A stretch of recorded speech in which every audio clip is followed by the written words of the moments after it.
Welcome to Suni's cooking world. ఈరోజు అయితే మిరియాల రసం ఎలా చేసుకోవాలో చూపిస్తాను. చాలా బాగుంటాయండి. ఈ చలికాలంలో జలుబు జ్వరం ఉన్నప్పుడు నోటికి ఏమీ తినబుద్ధి కానప్పుడు ఒక్కసారి అయితే ఇలా రసం చేసుకొని తినండి, చాలా బాగుంటాయి.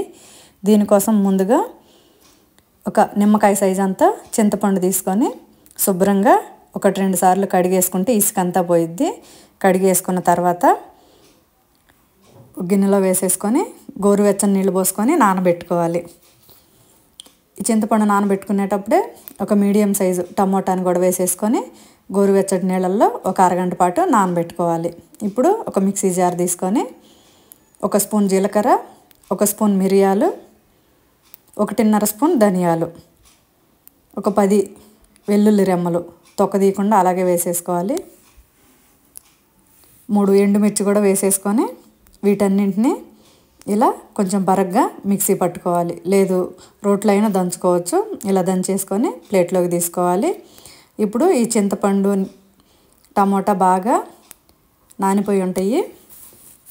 బాగా ఇలా మెత్తగా పిసికేసుకోవాలి, గుజ్జులాగా చేసేసుకోవాలి. ఇలా అంతా చేసేసుకొని పక్కన పెట్టుకోవాలి. ఇప్పుడు స్టవ్ ఆన్ చేసుకొని గిన్నె పెట్టుకొని 2 టేబుల్ స్పూన్ల ఆయిల్ వేసుకోవాలి. ఆయిల్ కొంచెం ఎక్కువ ఉంటేనే రసం అనేది బాగుంటాయండి. 2-3 ఎండుమిర్చి ఇలా తుంచుకొని వేసుకోండి.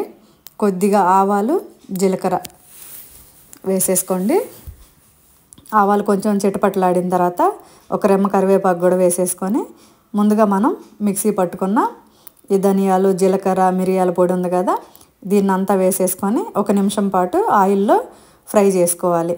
తర్వాత ముందుగా మనం పిసికి పెట్టుకున్న టమోటా చింతపండు గుజ్జుని వేసేసుకోవాలి. ఇప్పుడు మనం తినే పులుపుని బట్టి నీళ్లు పోసుకోవాలండి. నేనైతే 2 గ్లాసుల నీళ్లు పోసాను. ఇందాక చింతపండులో ఒక 3/4 గ్లాసు వరకు వేసాను. దగ్గరగా 3 గ్లాసుల వరకు నీళ్ళు అయితే పడతాయి మేము తినే పులుపుకి. మీరైతే చూసుకొని వేసుకోండి. రుచికి సరిపడా సాల్ట్ కానీ కళ్ళుప్పు కానీ వేసుకోండి. 1/2 టీ స్పూన్ పసుపు కూడా వేసేసుకొని మీడియం ఫ్లేమ్లో చారుని అయితే ఇలా బాగా తెరలగాగనివ్వాలి.